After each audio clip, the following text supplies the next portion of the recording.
Olá, minha Paraíba, muito boa tarde. Segunda-feira, estamos começando a semana, estamos fechando o mês de janeiro aí 2023, dia 30 de janeiro. A gente está aqui ao vivo, começando mais uma edição do seu Rede Verdade. Obrigado pelo carinho da sua audiência, de segunda a sexta aqui acompanhando as pautas que o Rede Verdade traz para você. E nesta segunda-feira, eu converso com o Deusdedito Queiroga, ele que é secretário de Infraestrutura e Recursos Hídricos da Paraíba e acompanhou na semana passada, vai trazer aqui todas as novidades, o governador João Azevedo, na reunião do governador com os governadores de todos os estados brasileiros, com o presidente Lula. Está aí o governador João Azevedo, ao lado do governador do Piauí, do Rio Grande do Sul, enfim, com o presidente Lula e também ministros. Parece que tem aí compromisso de pautas e liberação de recursos federais para a Paraíba. Vamos saber com o Deusdedito Queiroga. A partir de agora, secretário, muito boa tarde, muito obrigado por abrir a semana e começar aqui conosco no Rede Verdade. Boa tarde. Boa tarde, Luiz. Uma alegria poder estar aqui com você mais uma vez, né, e com todos os seus telespectadores. Realmente uma semana importante, né, para a Paraíba, para o Brasil. O presidente Lula convocou uma reunião com todos os governadores do país, todos eles estiveram presentes, num momento em que a gente percebe uma mudança significativa na postura do governo federal em relação aos estados. Sem beligerância.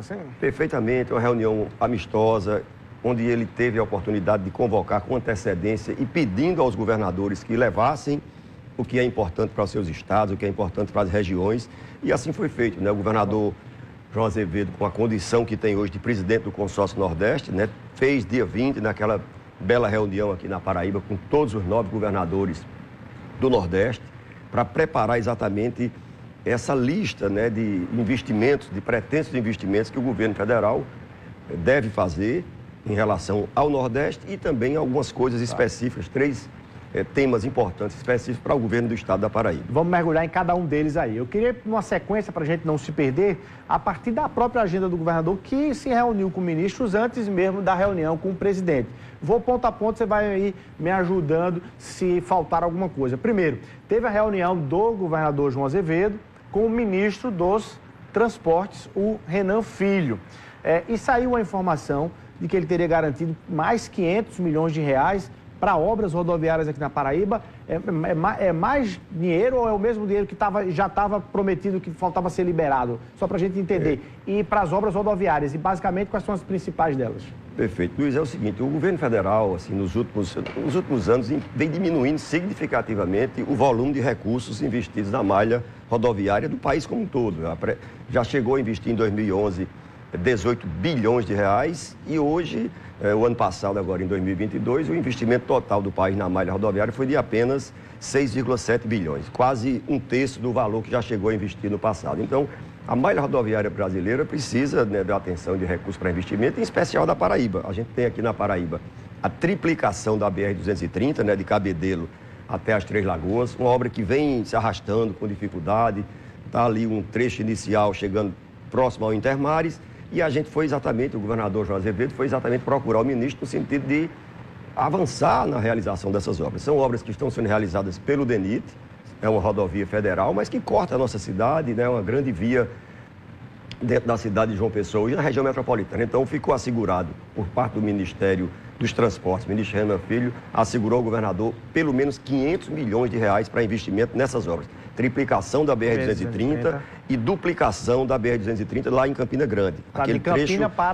trecho inicial, saindo ali do início de Campina Grande e indo, o projeto completo é até a Farinha, ali a Praça do Meio do Mundo. Mas, por enquanto, ele está assegurando recursos para aquele contorno inicial, chegando até a Avenida Floriano Peixoto, ali, o cruzamento com a Avenida Floriano Peixoto. São obras, assim, fundamentais, gargalos importantes. No caso da triplicação, que causando até transtorno, né, para quem usa ali, vai ter uma certa movimentação da bancada federal paraibana, cobrando isso. Perfeito. E não saía. Desses recursos aí, esses recursos não vão para os cofres do Estado, só para a gente entender, vão direto para os cofres do DENIT, para que o DENIT pudesse agilizar. Na verdade, é um compromisso não de dinheiro para o governo do Estado, mas de recursos para que essa obra efetivamente termine. Exatamente. Olha que boa notícia. É uma obra importante demais para a Paraíba, independentemente do recurso vir para o governo do Estado ou não, o governador tinha que pleitear porque sabe a importância dessa obra. Então, está assegurado recurso para essas duas obras, triplicação da BR-230 aqui em João Pessoa, na região metropolitana, e a duplicação lá em Campina Grande, no trecho inicial. E, além disso, recursos para manutenção e conservação de rodovias. Aí estadual. A nível estadual das rodovias federais. A gente tem a BR-230, mas tem a BR-104, tem várias BRs que precisam de recursos e o ministro assegurou isso, que é, sem dúvida alguma, muito importante e uma mudança no rumo e no valor dos investimentos a serem feitos. Então, na reunião foi exatamente isso aí que foi tratado. Com o ministro. Com o ministro. O governador, inclusive, pediu a melhoria da sinalização. A gente que tem se deslocado nesse período de veraneio para Cabedelo tem visto a dificuldade e o risco, inclusive, de acidente, principalmente à noite, pela má forma que está a sinalização exatamente durante esse período de obra. Então, isso aí foi assegurado, o ministro já determinou providências e isso foi um tema importante e que a gente saiu de lá muito feliz com essa reunião. Sem dúvida. Bom, que a gente está cobrando isso aqui da imprensa, essa história da triplicação. E o governador não vai nem executar essa obra, na verdade, né? Ele foi mais lá como liderança de cobrança mesmo. Ele sabe a importância que tem para o Estado, para João Pessoa, para Campina Grande, e aí é importante a palavra e o compromisso do ministro de pelo menos 500 milhões de reais, que dá para tocar a obra ao longo desse exercício de 2023. Bom, antes de chegar nas 3 prioridades que a Paraíba apresentou lá para o presidente Lula, quer dizer, para o governo como um todo, vocês tiveram também uma passagem no Márcio França, que está lá no Ministério dos Portos, dos Aeroportos, dos né? Portos e Aeroportos. Portos e Aeroportos. E aí, teve novidade também para a Paraíba? Nós fomos, Luiz, apresentar aquele estudo de viabilidade do Porto de Águas Profundas. A gente sabe que é um investimento muito grande, não é uma coisa de curto prazo, é uma coisa de médio a longo prazo. Fomos apresentar e pedir uma sinalização ao Ministério se é importante que a gente continue e avance nos estudos ou não. Vai ser feito um estudo de viabilidade.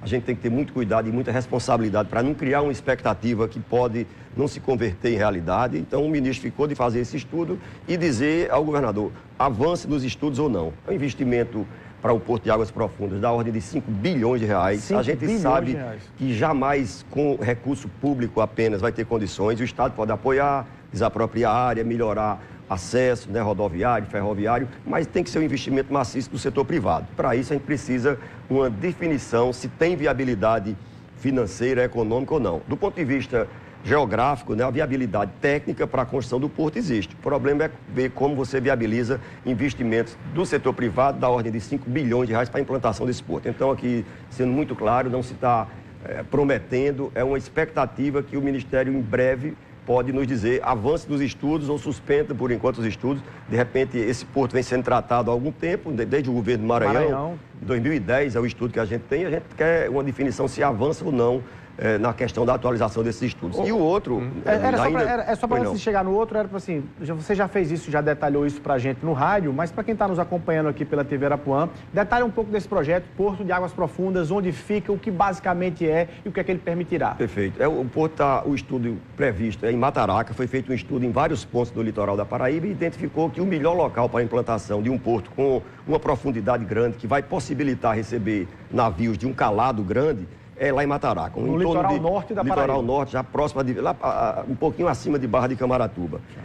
Você tem a possibilidade de receber navios com calado de 20 metros, ou seja, é um porto bem profundo. E hoje a gente tem conhecimento, os navios cresceram muito, a dimensão dos navios cresceu muito e há a possibilidade, né, seguindo esse projeto, de você ter ali uma espécie de entreposto, você receber grandes navios da Europa e dos Estados Unidos, desembarcar ali container e a partir daí você sair ou por ferrovia, é preciso um trecho de ferroviário para interligar a Transnordestina, ou através de cabotagem, ligando os portos menores. Né, e aí, profundidade garantida, não tem risco de encalhar, a navio encalhar. Essa é a história. Exatamente, esse é um porto que vai permitir o acesso de grandes embarcações. Como a gente está no ponto mais oriental da América, o ponto mais próximo à Europa, mais próximo aos Estados Unidos, então há uma perspectiva nesse sentido. Vamos aguardar uma posição do Ministério para a gente avançar ou não nos estudos. Certo. E a outra pauta tratada é a questão de um voo para Cajazeiras. A gente já tem um voo comercial para a cidade de Patos e o Ministério, né, que cuida dos portos e aeroportos, a gente foi pleitear também a possibilidade de a própria Azul Conecta, que já faz um voo para Patos, estender até Cajazeiras. João Pessoa, Cajazeiras? Ainda não há uma definição. A gente, assim, a intenção do Estado é que você tem lá em Cajazeiras um aeroporto com uma estrutura boa que pode receber. O aeroporto já tem condição de receber voos, que as companhias estudem, né? Isso, evidentemente, é uma questão privada. Se é Recife, Cajazeiras eles vão fazer o estudo. pode ser Recife, Patos, Cajazeiras, pode ser Cajazeiras, Fortaleza, tem uma outra porta de saída já importante. É uma janela, né? Muito aberta, com vários voos. De repente, Cajazeiras, Juazeiro do Norte, aquela região de Petrolina. Então, você tem... O que a gente foi apresentar é as condições do aeródromo, pediu o apoio do Ministério no sentido de que a gente possa viabilizar um voo também para Cajazeiras. E precisa muito para o aeroporto de Cajazeiras, secretário? Para poder ele estar pronto para isso? Ou não? O aeroporto hoje já está pronto para receber... Por exemplo, aquele mesmo voo que é feito para Patos hoje, o aeroporto de Cajazeiras tem plenas condições de receber aquele voo, o que já seria um apoio importante. Não precisa de investimento.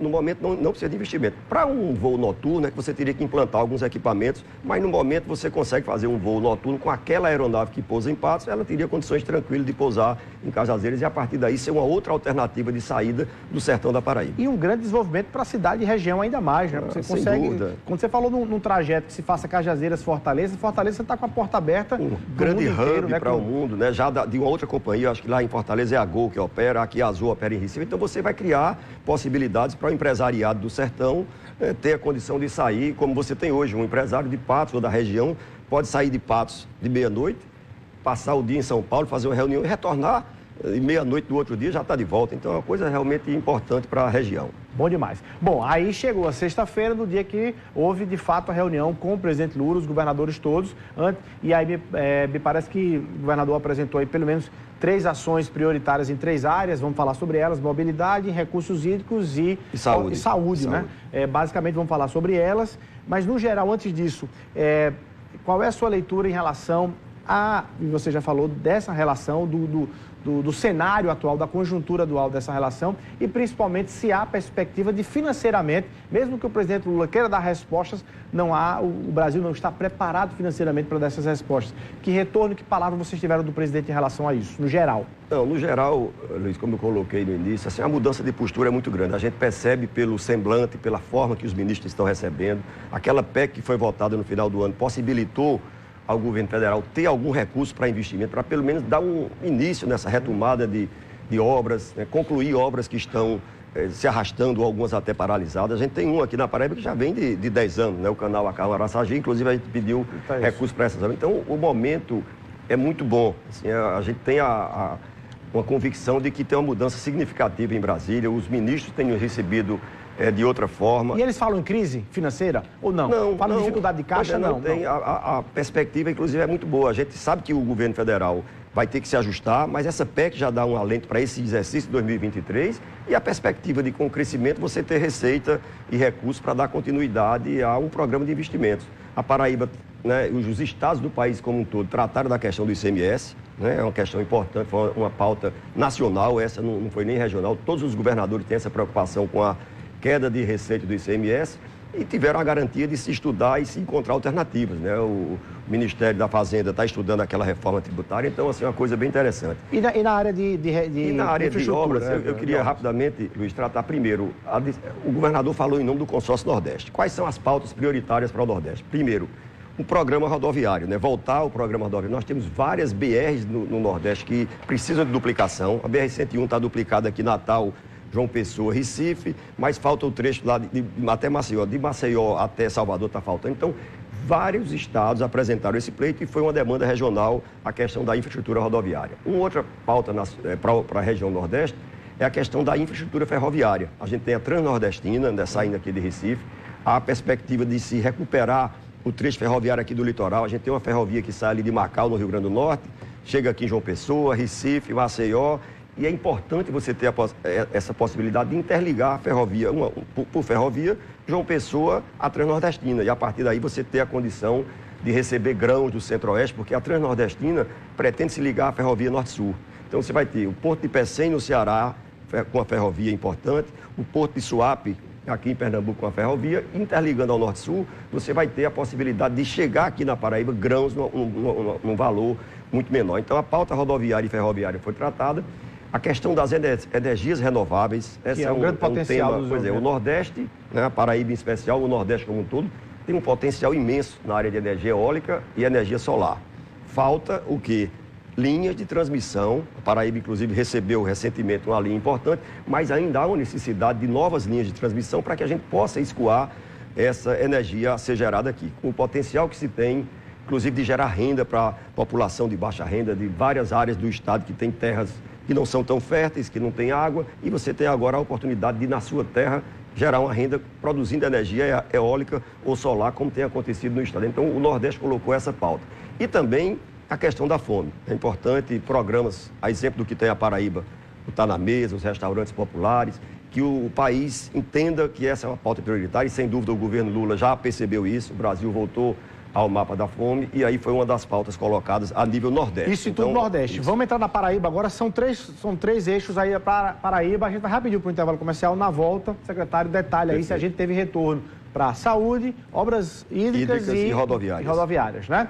Bom, deixa eu só registrar aqui que o governador João Azevedo, agora há pouco, ainda na apresentação do seu programa, da Rádio Tabajara, né, em cadeia aí para todas as rádios da Paraíba, anunciou e garantiu que vai fazer o pagamento do piso da enfermagem agora já em janeiro, já está fazendo aí e vai garantir o piso aqui nacional da enfermagem para os profissionais que atuam no estado da Paraíba.